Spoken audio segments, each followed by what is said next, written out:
내륙 최초로 충북 괴산에 수산식품 거점 단지가 들어섰습니다. 7만 5천여 제곱미터의 수산식품 가공공장과 수산물 유통시설이 입주했습니다. 제천의 한 전통시장 내에 대형 슈퍼마켓이 입점합니다. 상생을 통한 낙수 효과를 볼 수 있을지, 갈등의 씨앗이 될지 그 결과가 주목됩니다. 노인 보호구역을 지칭하는 실버존이 있습니다. 하지만 실버존에 불법 주차가 난무하고 노인 보행자 보호를 위한 안전시설이 전혀 없는 게 현실입니다. 사람보다 만 배나 뛰어난 후각과 예민한 청각을 갖고 있는 인명구조견은 수색이 어려운 산악지역에서 그 능력을 발휘합니다. 하지만 충북에는 구조견이 단 한 마리도 없습니다. 여러분 안녕하십니까. CJB 8시 뉴스 시작합니다. 바다가 없는 괴산에 내륙 최초로 수산식품 거점 단지가 문을 열었습니다. 내년까지 부산 자갈치 시장 같은 직판장에 국내 최대 규모의 열대어 토종어 전시관도 들어선다고 합니다. 구준회 기자입니다. 둘, 셋! 물맑기로 소문난 괴산읍 괴강가에 내륙 최초로 수산식품 거점 단지가 들어섰습니다. 7만 5천여 제곱미터의 쏘가리 양식 연구동과 수산식품 가공공장, 수산물 유통시설이 입주했습니다.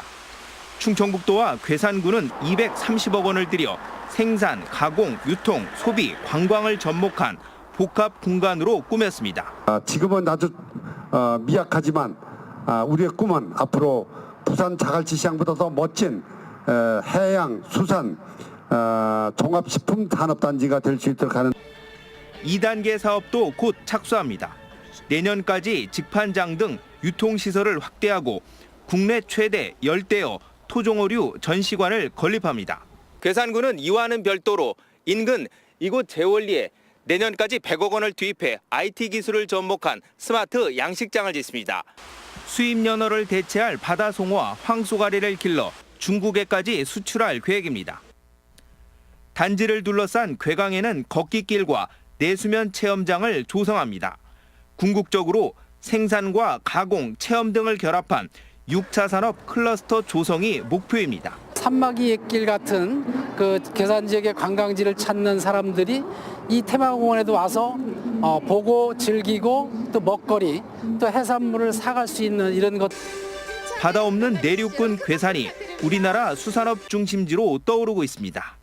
CJB 뉴스 구준혜입니다. 도내에서는 처음으로 제천의 한 전통시장에 대형 유통업체 슈퍼마켓이 들어섭니다. 이름부터가 공존을 뜻하는 상생 스토어인데 시작 전부터 우려의 목소리도 적질 않습니다. 이태영 기자입니다. 전통시장이 한켠이 횡할 정도로 손님이 줄었습니다. 720여 개 점포들 중 절반도 안 되는 320여 개 점포만 운영 중입니다. 임대 안내문이 곳곳에 나붙었습니다. 시장 상인들이 마지막 대안으로 선택한 건 아이러니하게도 대형 유통업체의 슈퍼마켓. 이번 주말 입점을 앞두고 있습니다. 노브랜드가 입점되게 됨으로써 사람들의 유동인구가 많아지게 될 것이고 그로 인해서 청년들의 추가적인 창업이나 기존 상인들의 새로운 아이템 발굴에 크게 도움이 될 것이라고 생각됩니다. 하지만 인근 전통시장 상인들의 시각은 다릅니다. 1차 농산물과 다른 브랜드의 가공식품 등은 취급하지 않는다는 약속을 받아냈지만 변형된 자체 브랜드 상품들이 출시될지 모르기 때문입니다. 또 대형마켓의 낙수 효과가 일부에만 국한될 것이란 우려도 제기했습니다. 소비자를 흡입할 수 있는 그런 흡입력이 있단 말이죠. 그런데 이제 소비자 동선이 바뀔 수가 있다, 역으로. 그렇게 되면 결국에 피해는 우리 시장으로 올 수밖에 없는. 문제가 된다 이런 여러 가지 있으면 항상 발전협을 열어서 의견을 통해서 이제 조치를 하는. 충북에서는 처음으로 전통시장 내에 입점하는 대형 슈퍼마켓. 상생의 결과가 될지 갈등의 씨앗이 될지 갈림길에 서게 됐습니다. CJB 뉴스 이태현입니다. 노인 보호구역을 지칭하는 실버존이라고 들어보셨나요? 스쿨존처럼 노인들의 통행이 많은 곳에 지정된 건데 대부분의 시민들이 알지도 못하고 지키지도 않고 있습니다. 박원 기자가 취재했습니다. 청주시 중앙공원 인근 도로입니다. 이곳은 청주시가 지정한 노인 보호구역, 이른바 실버존 구간으로 차량 통행이 시속 30km로 제한돼 있습니다. 하지만 실버존을 횡단하는 노인 앞으로 차량이 빠르게 지나갑니다. 운전자들은 노인 보호구역이라는 것을 전혀 알지 못하고 있습니다. 이 구간이 그 노인 보호구역이라고 지정돼 있는데 혹시 알고 계신가요? 아니 모르겠는데. 네, 몰랐었어요. 다른 곳도 사정은 비슷합니다. 실버존에선 주차가 금지돼 있지만 이를 무시한 불법 주차가 난무합니다. 또 울타리 설치 등 노인 보행자 보호를 위한 안전시설도 없습니다. 우영하죠, 우영하죠. 전 여기서는 조심해야 되는데 그런 게 없어요. 현재 도내에서 실버존으로 지정된 곳은 모두 157곳으로 어린이 보호구역인 스쿨존의 20%밖에 되지 않습니다. 최근 3년간 도내 보행자 교통사고는 해마다 감소하고 있지만 65세 이상 노인 보행자 교통사고는 매년 증가하고 있습니다. 지난해부터 노인보호구역을 54개 더 추가로 지정했고요. 그리고 시민들이 노인보호구역 인지할 수 있도록 똥 안내 표지판, 노면 표시지를 설치해서 노인들의 교통사고 예방에 최선을 다할 생각입니다. 이름만 실버존이라는 오명을 벗어나기 위한 실질적인 노력이 시급해 보입니다. CJB 뉴스 박원입니다.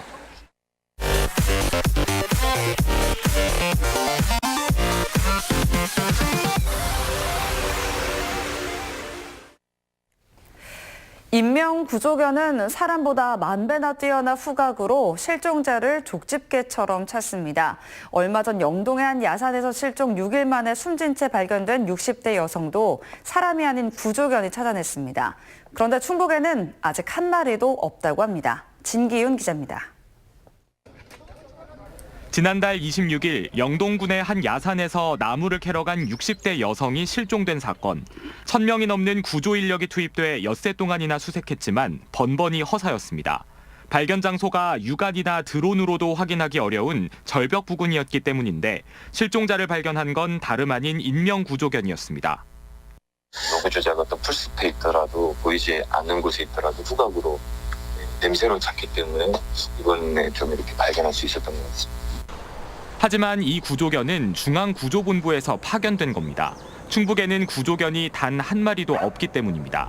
인명구조견은 사람보다 10,000배나 뛰어난 후각과 40배 이상 예민한 청각을 가지고 있어 수색이 어려운 산악지역 등에서 그 능력을 발휘합니다. 명산이 많아 그만큼 산악사고가 많은 충북에 인명구조견 도입이 시급한 이유입니다. 2년 내 3마리 도입을 목표로 하고 있지만 핸들러 양성이나 견사부지 선정 등 풀어야 할 숙제가 산적해 있어 장담할 수 없는 상황입니다. 핸들러 교육도 이제 필요하고 또 견사라든지 그 훈련장 이런 시설들이 필요한 부분이 있기 때문에 그런 걸 사전에 이제 확보한 이후에 그 과정을 거친 이후에 도입할 계획을 가지고 있습니다. 현재 전국 9개 시도에서 활동하는 인명구조견은 모두 28마리. 충북에서도 효과적인 수색 활동에 필수적인 인명구조견 도입을 서둘러야 할 때입니다. CJB 뉴스 진기훈입니다. 내일부터 사흘 동안 황금 연휴가 시작됩니다. 어린이날이 껴있는 만큼 도내 곳곳에서 다양한 축제와 행사가 열리는데 연휴 동안 가물반한 곳을 정진규 기자가 소개합니다.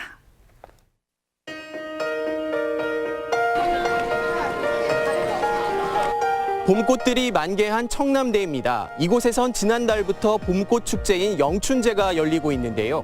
특히 이번 어린이날에는 만화 속 등장인물로 분장한 코스프레 퍼포먼스와 K-팝 댄스 공연 등 어린이들이 즐길 만한 다양한 행사가 준비되어 있습니다.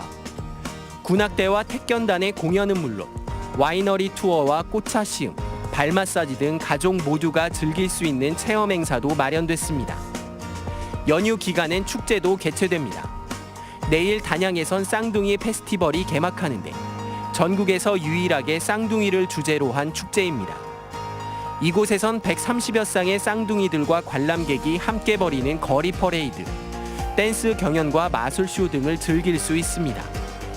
진천에선 평소 접하기 힘들었던 국가대표 선수들을 직접 만날 수 있는 행사도 열립니다. 내일 진천 국가대표 선수촌에선 탁구 국가대표 서효원, 배구의 김희진과 이재영, 이다영 등 국가대표 선수들이 어린이들과 함께하는 사인회와 선수촌 체험 등이 진행됩니다. 이 밖에도 청주를 비롯해 충주와 제천, 진천과 음성 등 도내 모든 지역에서도 각각 어린이날 기념 행사를 개최할 예정인데 먼 곳으로 떠나는 게 부담스럽다면 가족과 함께 자신의 지역에서 가까운 곳을 찾는 것도 좋은 방법입니다. CJB 뉴스 정진규입니다. 폐품 더미가 동심을 만나 독특한 예술 작품으로 탄생했습니다. 어린이날을 맞아 문을 연 충주시 앙성면의 정크아트 전시 체험관 얘기입니다. 장원석 기자입니다. 자유자재로 변신하는 몸체와 상상을 초월하는 힘. 악에 맞서 정의를 지키는 영화 속 히어로들을 재해석한 로봇 모형입니다. 해맑은 동심을 모티브로 한 캐릭터 작품들도 눈에 띕니다. 500여 점의 작품 전시와 함께 정크 체험학교와 창작 갤러리도 첫 선을 보였습니다. 예술 카페와 작업실 등의 체험 공간을 제공해서 누구나 정크 아트를 경험할 수 있는 기회를 제공하는 겁니다. 그리고 만들어서 로봇처럼 이렇게 만드니까 더 재미있는 것 같아요. 아이들한테 많은 교육 자료가 될 것 같고 또 우리 큰 손녀딸이 로봇과학에 관심이 많아요. 정크 아트의 선구자로 불리는 오대호 작가는 남녀노소가 즐기는 가족 테마파크를 구상합니다.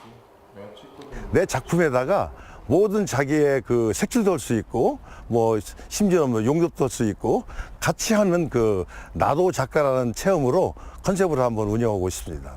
충주시는 지난 2017년 관광 명소화 사업을 위한 공모 사업에 착수했고 앙성온천 활성화를 위해서 옛 능암초 부지를 활용한 정크아트 전시 체험관을 최종 선정했습니다.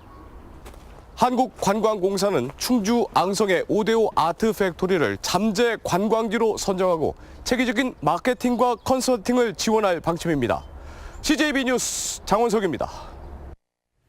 충북 지역 아파트 매매가와 전세가가 동반 하락하고 있습니다. 한국감정원에 따르면 4월 다섯째 주 충북 아파트 매매가는 마이너스 0.2%로 강원도 다음으로 하락률이 높았습니다. 전세가도 0.13% 떨어져 지난해 5월 이후 1년째 하락 행진을 이어갔습니다. 바른미래당 김수민 의원이 환경부가 검토 중인 청주 오창 지역 대기관리 권역 포함 여부가 이달 중 결정된다고 밝혔습니다. 김 의원은 오창이 대기관리 권역으로 포함될 수 있도록 이해관계자인 청주시의 각별한 관심과 노력이 필요하다고 주문했습니다. 대기관리 권역에 지정되면 환경부 장관은 대기질 개선을 위한 권역별 대기 환경관리 기본 계획을 5년마다 의무적으로 수립해야 합니다. 한국동서발전이 음성읍 평곡리 일대 추진 중인 LNG 복합발전소 건립을 반대하는 주민들이 산업자원부의 결정이 잘못됐다는 취지의 행정심판을 청구했습니다.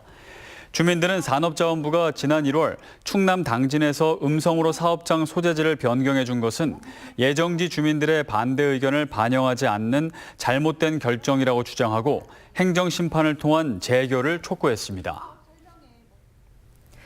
지난해 CJB가 보도했던 충북대학교 로스쿨 교수의 지도 제자 얼차려 사건과 관련해 청주지방법원이 해당 교수가 제기한 해임 처분 취소 소송에서 최근 징계 수위를 해임에서 정직으로 낮추는 조정을 권고했지만 대학 측이 이를 거부했습니다. 현재 충북대 로스쿨에는 피해 학생들이 여전히 재학 중이며 재판부에서 해임된 교수의 징계를 낮추는 조정을 권고하자 로스쿨 졸업생들을 중심으로 반발 움직임이 일고 있습니다. 한편 해당 교수는 지난해 3월 자신의 지도 제자 4명과 함께 낮술을 마셨으며 이 자리에서 학생들은 원산 폭격 등 강압적인 얼차려를 받았습니다. 충북대 수의학과 설립 30주년 기념식이 김수갑 총장과 장석진 수의대 총동문회장 등 300여 명이 참석한 가운데 열렸습니다. 이번 행사에서는 오늘 기탁한 3억 1천만 원을 비롯해 그동안 수의과 대학에서 낸 대학 발전기금 현황판 제막식과 함께 수의과 대학의 현 주소와 향후 발전 방안에 대한 심포지엄도 열렸습니다. 도내 세계 마이스터고 중 한 곳인 진천 한국바이오 마이스터고의 채용 약정률이 269%로 나타났습니다. 한국바이오마스터고는 지난 2012년 진천 농고에서 교명을 바꾼 뒤 지난해까지 88개 기업과 323명의 채용 약정을 체결해 취업 대상자 120명 대비 269%의 채용 약정률을 보였습니다. 청주지검 제천지청에 사기 혐의를 받고 있는 래퍼 마이크로닷의 아버지 61살 신모 씨를 구속 기소했습니다. 검찰은 공범으로 지목한 신 씨의 아내 김모 씨도 5천만 원 상당의 사기 혐의가 인정된다며 불구속 기소했습니다. 이어서 추가 고소건에 대해서는 여죄 수사가 진행 중에 있다고 밝혔습니다. 신 씨 부부는 지난 1998년 친척과 지인들로부터 4억 원 상당의 돈을 빌린 뒤 해외로 도주한 혐의를 받고 있습니다. 이상으로 CJB 8시 뉴스를 모두 마칩니다. 시청해주신 여러분 고맙습니다.